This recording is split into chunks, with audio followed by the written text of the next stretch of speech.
association with Living Earth.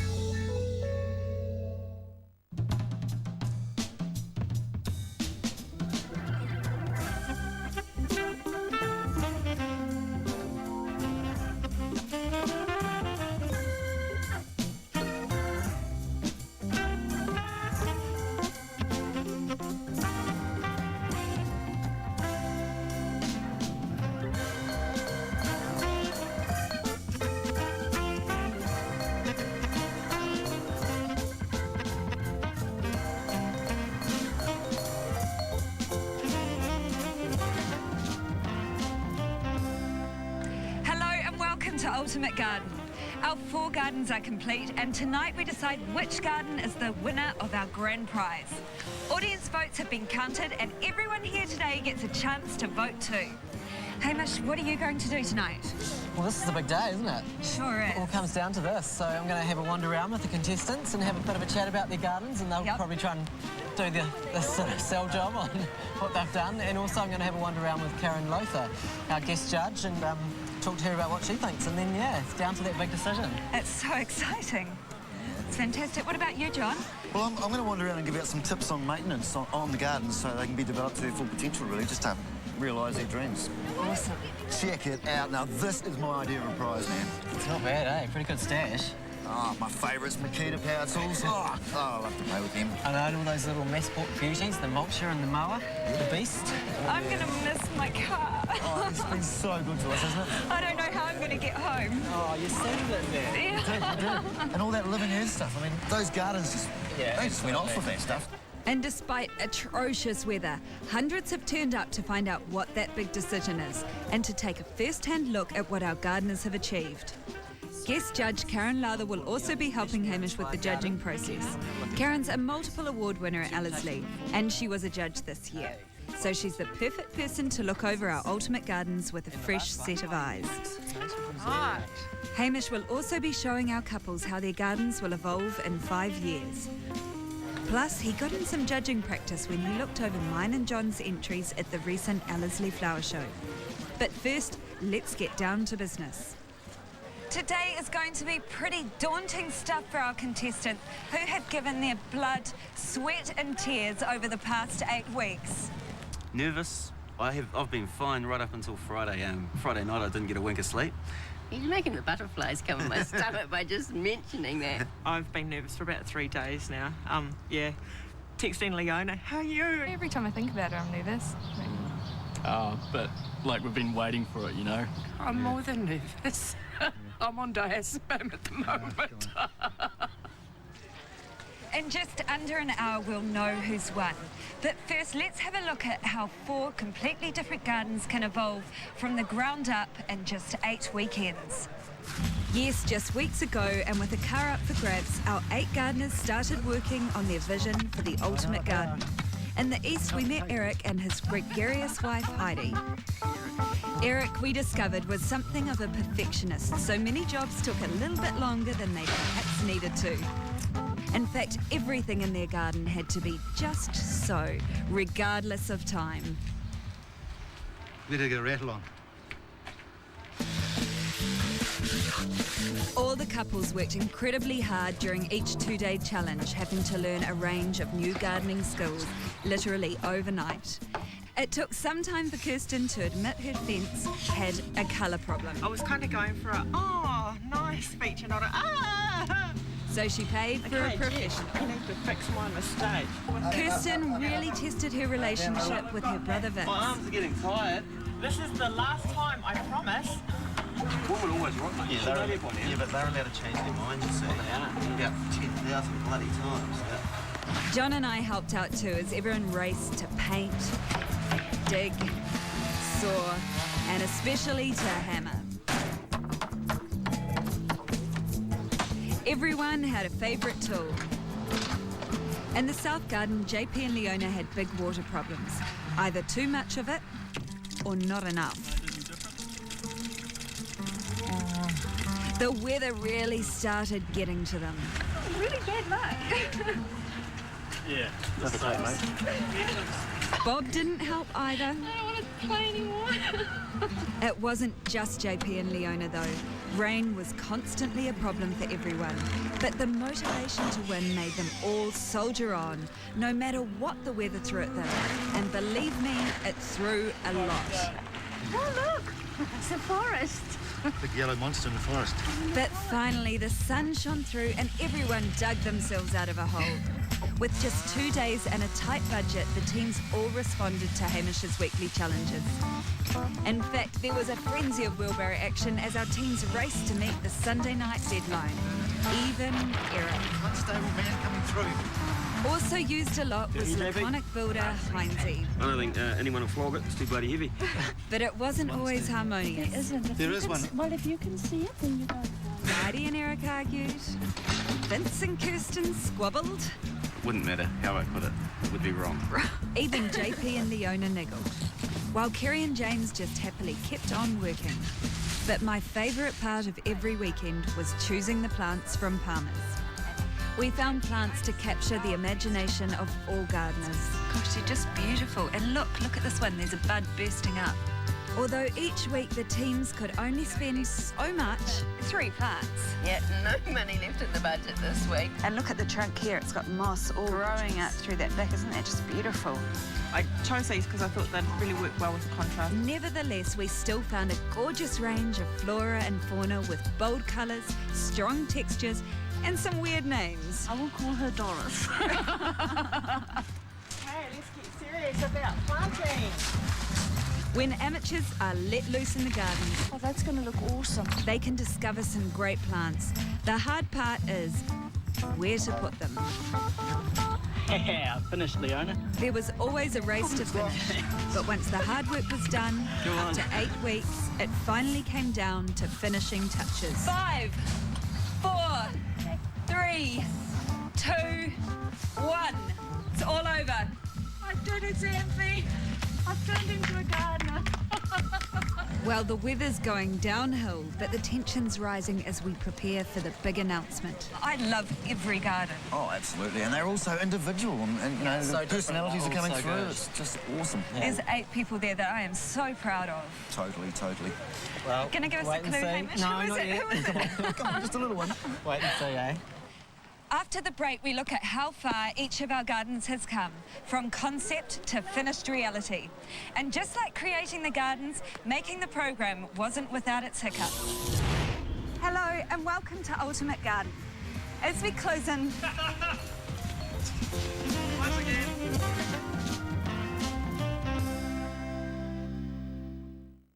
I should be so lucky. I should be so lucky in love. Who killed the vicar? 2 people eat the same meal. One person dies, the other conveniently has some form of stomach upset and lives. Exactly. Tomorrow. When we started 8 weeks ago, we hoped that our 4 gardens would be wildly different in design, and we weren't disappointed. And speaking of wild, that was pretty much what Heidi and Eric in the Native Garden were aiming for all along. They live in the wild and windy climes of Wellington. Heidi works as a case manager for ACC. Right, yeah. And Eric stays at home and does the garden. Cool. It seems like ages ago that we visited Heidi and Eric's steep rented property in Miramar. I wish, you know, it'd take about 10 acres of ground to do this. Yeah, but so his idea was that you're going to have this one piece of garden and literally walk through the different native parts of New Zealand. So Heidi and Eric got the East Garden with its good Kiwi weatherboard exterior. We want to create a living fence. Heidi and Eric's native theme was established from the word go, with organic textures and get rid of that curves. last square corner. That's right, yes. Perfect. Exposed aggregate, huge water feature. They put in a lot of work. A raised boardwalk around the edge of the pond going around. That curved boardwalk now leads to this peaceful nook in the corner. We've decided to use pangas. Every available space has been utilised to create a garden that's intimate and a reflection on the gorgeous environment we live in. At night, it's a native paradise. The East Garden is so much a slice of the New Zealand landscape, you'd almost expect a Kiwi to scuttle out of the undergrowth. The heartland of Heidi and Eric have won 2 of the weekly challenges, the Outdoor Living Area Challenge and last week's Final Decorating Challenge. So what does Hamish think? Heidi and Eric's garden is all about the natural New Zealand landscape. They've used natural materials and masses of native plants to create a lush oasis. There's lots of different things happening in this garden. There's different areas that they've separated using the natural materials like panga. There's a hammock down that end, the outdoor living area and the curving path coming through. I think the garden looks great, but it perhaps does lack that usable space that it might have had. I think this garden really needs some maturing. It all feels a bit new at the moment. As it ages and weathers, the materials are going to soften up and it'll feel like much more of a natural garden. There is masses of planting though, and that's really going to help to soften the garden too. But as it grows, I think some of it's a little bit too close together. There's a group of cabbage trees here that are only about ½ a metre apart, and they're going to get pretty big. Likewise, the pungas that they've used to create the different areas are sprouting away, which is great, but because they're right next to pathways, you're basically going to be fighting the way through them. As the plants grow, the canopy of the garden is going to develop, and this is going to throw a lot of shade, so I think the feeling of the garden is going to change considerably. You like the way it's going to look? I do. Yeah. So like the entranceway. Yeah. No, because you can also, I mean, this is 5 years from now, but you know, you're also continuing gardening, you're never stopping. So if we do at some stage see something looking bigger, but that's great, I love that. Yeah. It's hard to imagine, but you see it now, it's great. That's awesome. Great. Now it's time for Heidi and Eric to put their garden's case to the judge. What we've achieved here is what we really wanted, you know. It's evolved as we've gone on to each challenge. Yeah, I mean, together, you know, like which the garden does. We wanted an intimate sanctuary where you can come and relax, you know, with busy lives. Come here and you'll feel like you're, you know, in a park. Cool. We've given the East team time to tidy up before the final judging very soon. And John and I wouldn't be responsible experts unless we gave them a few tips. You've still got a lot of cleaning to do though. A lot of the mulch has fallen down, so you really need to make sure you spend that time because you want it to be looking absolutely its best when the judges come round and when the public sees it as well. Heidi and Eric have developed a fantastic backbone for a natural New Zealand native garden. But to fully realise this dream, my best advice would be to encourage self-seeding. When your grasses are finished flowering, give them a shake around. Let those seedlings spring up amongst the rocks. When your ringa-ring is finished flowering, grab the seed heads and sprinkle them throughout the garden. That way you'll fully realise that natural native dream. I don't like to blow my own trumpet, but I'm stoked with it, you know. I could have never imagined doing something like this and doing it so well. We are so proud of this garden. I think the native theme is one of the easiest to do though, and it's done a lot, but I absolutely love what they've done. An awful lot of stone, and I think once it grows, I think it might take over. Eric himself, he's just such a great character. I know. He makes the garden just as much as the garden makes him, you know? With 45 minutes to go before the winner's announced, let's see what our open day visitors think. It's just gorgeous. I love the hats and the little statues back there. I particularly like the way in which some of the plants are going to grow through the stones, the little pratia, the white flowered thing, very attractive. It's naturalness. And I didn't realise there was a waterfall quite effect like that, but no, it's fabulous. It's clear that Heidi and Eric have fallen madly in love with their garden. But JP and Leona's dream was to create a Middle Eastern paradise, where their love of flowers possibly didn't extend to gerberas. We first met them at home in New Plymouth. Leona, I noticed lots of gerberas out in the kitchen there. Are they your favourite sort of flower? Sorry. The gerberas, the flowers in the jars and bottles. Yeah, I like flowers. Gerberas are actually not a favourite of mine. I mean... So JP and Leona were given the South Garden. The facade suits their exotic Middle Eastern vision. We were actually thinking a quince. I don't know whether you can get them or not, but... So that will really draw you out into the area. They started with a hiss and a roar, establishing their theme from the word go. But finishing their ambitious plans was always a struggle, and drainage problems got them bogged down. But throughout the game, they stuck to their romantic vision. In recent weeks, Leona has really stamped her artistic flair on this garden. It's a space designed for both entertaining and quiet reflection. And when the sun goes down, it's like a scene from Arabian Nights. It certainly looks a million miles from the cold, wintry conditions we've got today. All their efforts through those long, wet weekends have finally paid off. JP and Leona started well, winning the very first challenge to establish a border, and finished strongly, winning the second to last utility challenge with this charming yet functional potting table. John Paul and Leona have based their design on Islamic gardens, and the theme comes through really strongly with the use of architectural elements, flowering and fruiting plants, and water. Water, of course, being vital to any Islamic garden. They've also used strong lines and symmetry and decorated the garden really well to accentuate the theme. So we've got a really strong design, but I think as this garden grows, it's going to get even better. The apple trees are going to grow and create a tunnel which will emphasise the strong axis down the middle of the garden. And the Dublin Bay roses and climbing plants will help to soften those architectural elements. The rest of the planting will stimulate the senses and add depth to the garden. What do you think of that? That looks pretty cool. Is that what you kind of thought it was going to look like when you planted? That's what I thought it would look like. Yeah, for sure. Yeah, the passion fruit's obviously going a bit better than what it is at the moment. Yeah. No, eventually that's what it's going to do, so yeah, that's really cool. For the first and last time, JP and Leona now get to be advocates for their garden. What we've done is the Islamic gardens, the things that made the Kashmir ones different was the fact that they used the landscape, and we've done that as well. So yeah, well that worked really well, didn't it? Leaving that end open, which has helped to make the garden feel bigger. Sure. Yeah, and this little sanctuary space has worked out really well. Oh, we just love it, eh? It's somewhere you could lay down. Yeah, well, I think that's another thing about your garden. There is different places you can come to. You know, there's a really nice big outdoor living space as well as this area, which is a little bit more intimate. And we've also given JP and Leona a chance to tidy up their garden for the judges, which involves a few sneaky hints from John and myself. So there's little things like the lawn around the edge of the paving. You need to tidy up those edges and make them look really sharp. Just go around and groom some of your plants, make sure that they're looking healthy and cared for, and just cleaning, titivating.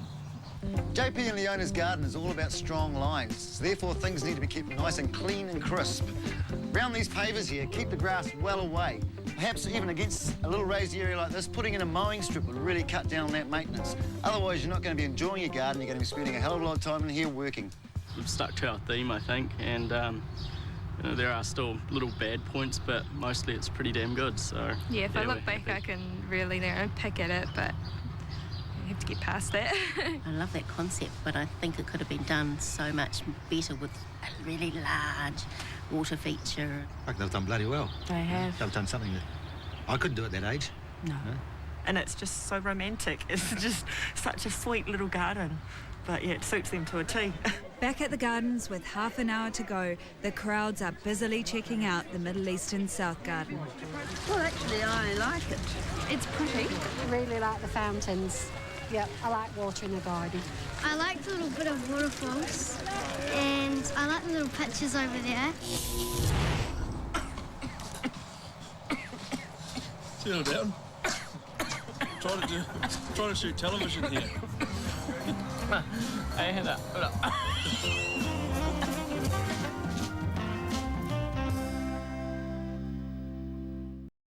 This flagpole marks the spot where Cook first set foot on New Zealand soil. Nice, isn't it? Captain's Log, Sunday. If it's symmetry and clean lines you're looking for in the garden, James and Kerry's formal garden has it all, with balance, structure and attention to detail. And Kerry's an insurance broker and James is a firefighter. Cool. I wanted to be a firefighter. Can't see it somehow. When we first met them at their quarter-acre paradise, they had a clear vision. Pretty formal sort of gardens, clean lines, nice straight edges, very structured and balanced.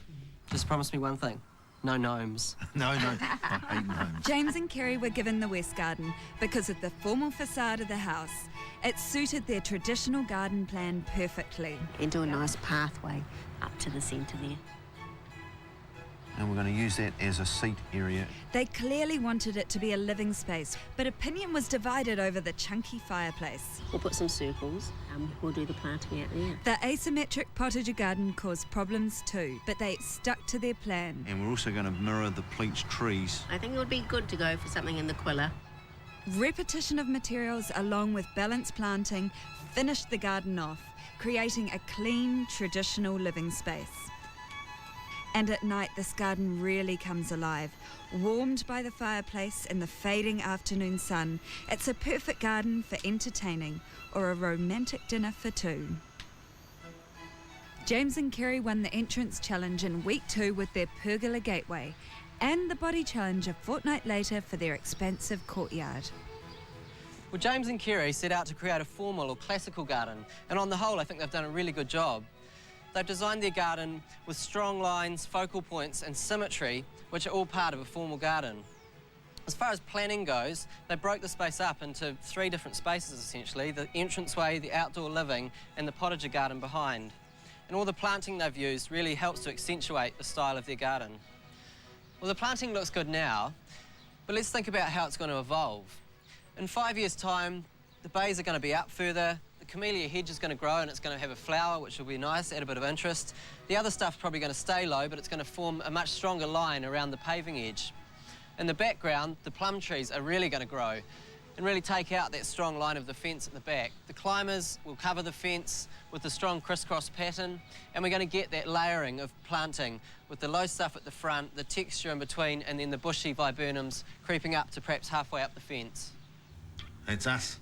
Pretty cool. Yeah. We want to surround ourselves in the green. Yeah. And that's what it's doing. All those layers of green. Yeah. Now, if they want to win this competition in the present, they have to prove to Hamish they're the best. The minute you come in, you see good quality materials being used. Yep. You get a sense of the style of the house and the garden matching together, and the elegance of the materials we've used in the garden. Nice understated planting, I think. I mean, we're so lucky that the roses are doing their thing now. The fireplace, I love it. The proportions were a bit out, but, you know, it's actually we were in the really beginning, well now. and we took your advice, and we changed the top of it. So we're really happy with how it's turned out. So they should be. Just to show you how precise this couple is, look at what James is using to tidy up the lawns. That's commitment. These two are perfect formal gardeners, but I've still got a couple of tips.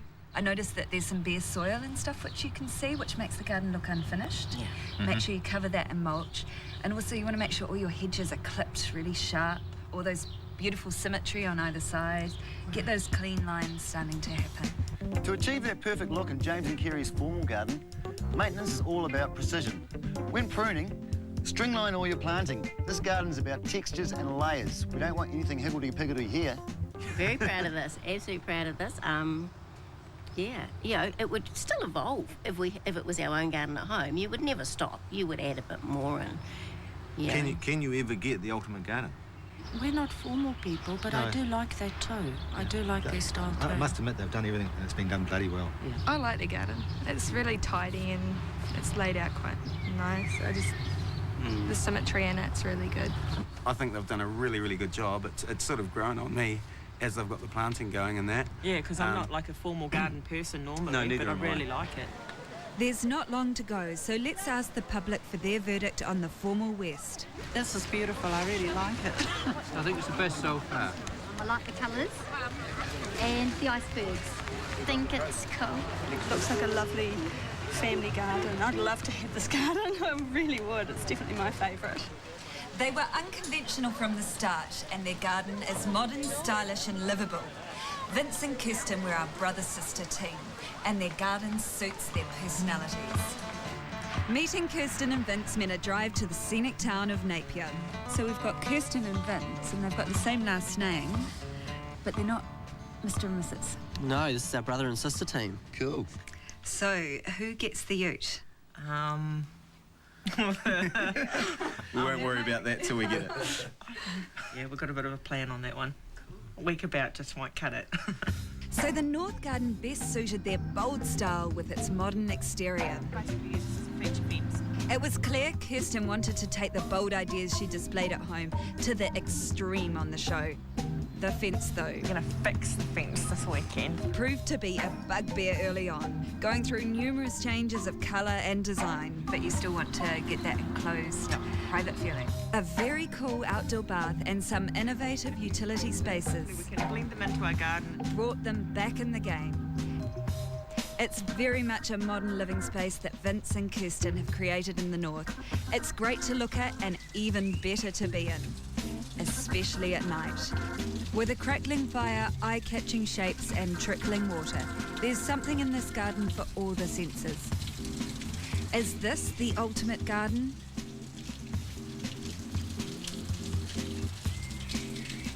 With the fence problems behind them, they won the Focal Point Challenge with this stunning water feature and backed it up by winning the Special Area Challenge with this very cool outdoor bath. Now for Hamish to dip his toes into the future. Kirsten and Vince went for a contemporary New Zealand theme with their garden. And I think they've set up a nice contrast with the bold geometric shapes and the strong textural planting. In a planning sense, they've got some different areas happening. The outdoor living area is working really well with the water feature as a focal point. They struggled with the fence for the first few weeks, and it's the one element that I think is still dominating the garden and not working as well as it could do. But otherwise, I think they've created a really strong Kiwi flavour. So how's it going to look in 5 years? Well, I think the planting's only going to get stronger. The groups of cabbage trees are going to help to flank the entrance and make this entry path really strong.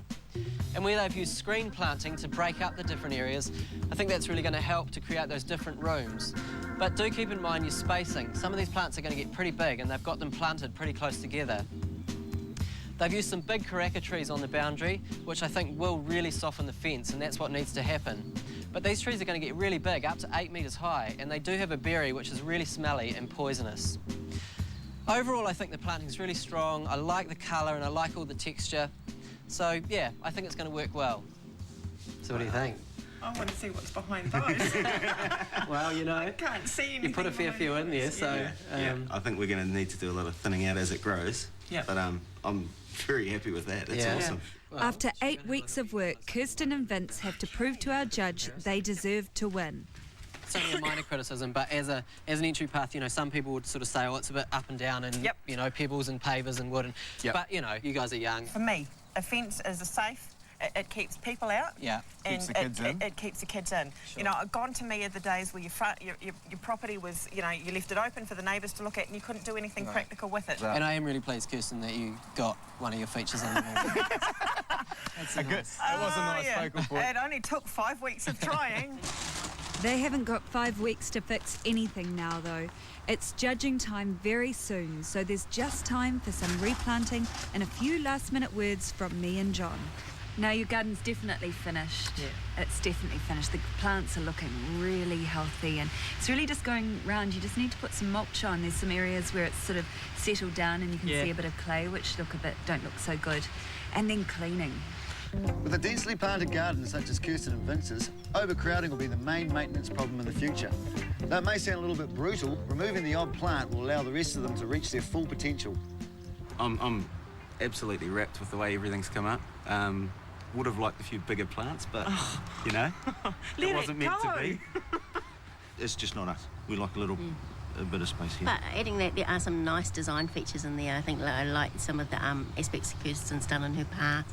In a way, it's something like ours. It's not, you know, it's part of their gardens. I can see our garden in theirs. I'm not sure about their bath, but I'm not sure I'd like to have a bath in my garden, but I quite like the idea, though it's different. Yeah. With crunch time minutes away, let's ask some real people what they think of the North Garden. I think it's really good. The water feature is just brilliant. Take it home with me. I think this garden's awesome, and I like the original colour, and I don't care if that young fella thinks he knows everything. Just tell him to go home, grow up, and stick with what you want.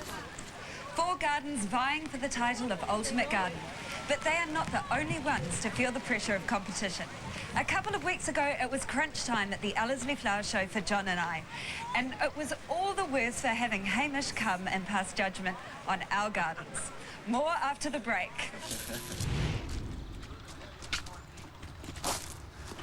Yeah, we've...